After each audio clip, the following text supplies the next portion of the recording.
오늘의 큐티 말씀은 사무엘상 31장 1절부터 13절입니다. 제목 용두삼이. 먼저 앞뒤 문맥을 살펴보겠습니다.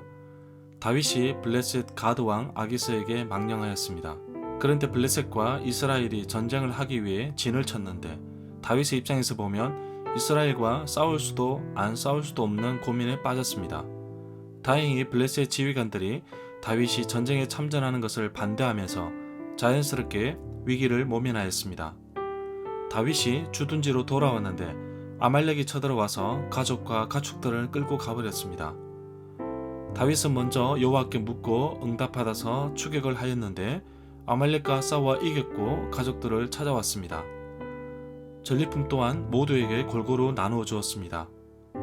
용두삼이라는 뜻은 시작은 거창하게 좋았으나 끝이 좋지 않다는 뜻입니다. 아직 왕이 없었던 이스라엘 백성들에게 하나님은 가장 건장하고 준수하고 용감한 사울을 왕으로 세우셨습니다. 사울 왕이 처음부터 나쁜 왕은 아니었습니다. 오늘 사무엘상 31장을 끝으로 그는 비참한 생애를 맞이하게 됩니다. 용두삼이라는 단어가 사울에게 딱 들어맞는 인생이었습니다. 사무엘상 31장에 보면 사울과 요나단이 전사합니다. 이 이야기는 역대상 10장 1절부터 12절에 언급되고 있습니다. 사울은 통치기간 내내 블레셋과 싸워야 했습니다. 이 마지막 전투에서 이스라엘은 길보아산 아래에 있는 이스라엘 계곡에 진을 쳤습니다. 길앗 야베스 주민들은 암몬 사람들로부터 자기들을 구해준 사울에게 변함없는 충성을 바쳤습니다. 이 내용은 사무엘상 11장에 나옵니다. 사울에 대한 그들의 충성은 길앗이 훗날 다윗보다는 사울의 아들 이스보셋을 지지한 이유를 설명해 준다고 할 수 있습니다. 문단을 나눠보겠습니다. 1절부터 6절은 사울과 세 아들의 비참한 죽음, 7절부터 13절은 길앗 야베스 주민들이 은혜를 갚음. 1절부터 3절에 보면 블레셋 사람들이 또 이스라엘에게 싸움을 걸어왔습니다. 이스라엘 사람들은 블레셋 사람들에게 져서 도망하기 시작하였고 많은 이스라엘 백성들은 길보아 산에서 죽임을 당하였습니다. 사울과 그의 아들들의 마지막 운명에 대해서 상세하게 기록하고 있습니다. 14장 29절에도 사울의 아들과 딸들의 이름이 기록되어 있는데 31장에는 아비나답도 기록되어 있습니다. 블레셋 사람들은 사울과 그의 아들들을 끝까지 추격하여 사울의 아들 요나단과 아비나답과 말기수아를 죽였습니다. 싸움이 치열해지면서 사울에게는 불리하게 되었습니다. 활을 쏘는 사람이 사울을 알아보고 활을 쏘기 시작했고 그 화살이 사울에게 맞았습니다. 사울은 중상을 입었습니다.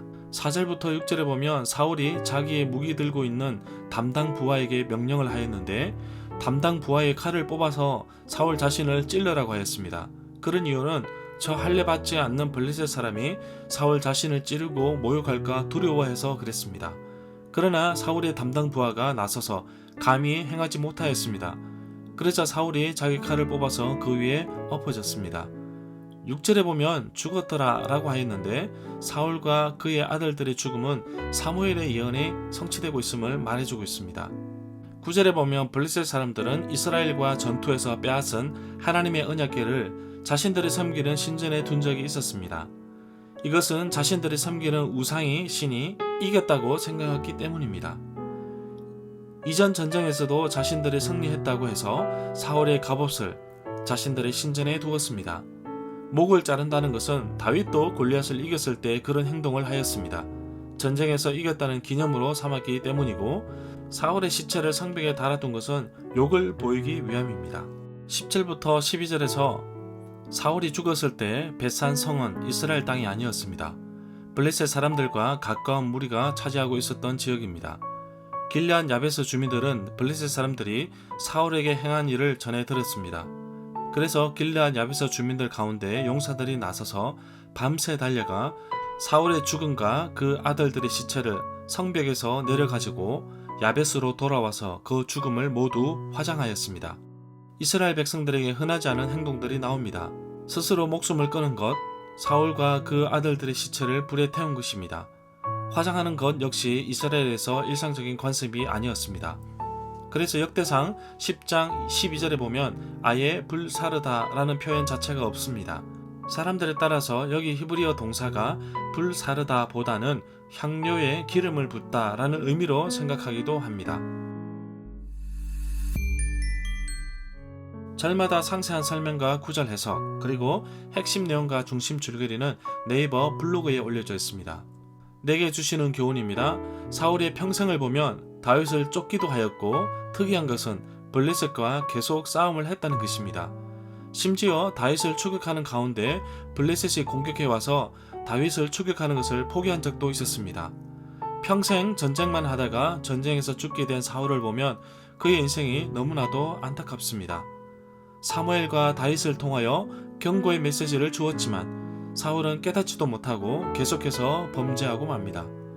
그렇기에 여호와께서 사울을 떠나 버리셨고 그는 고아처럼 방황하다가 죽음을 맞이하게 되는 처참한 인생을 살게 되었습니다.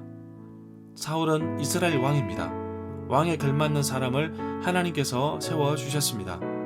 그러나 사울은 왕으로서 이스라엘을 구하지 못하고 패망으로 이끌고 자신도 죽음을 맞이하게 됩니다. 왜 사울이 죽었을까요? 역대상 10장 13절부터 14절에서 말하고 있습니다.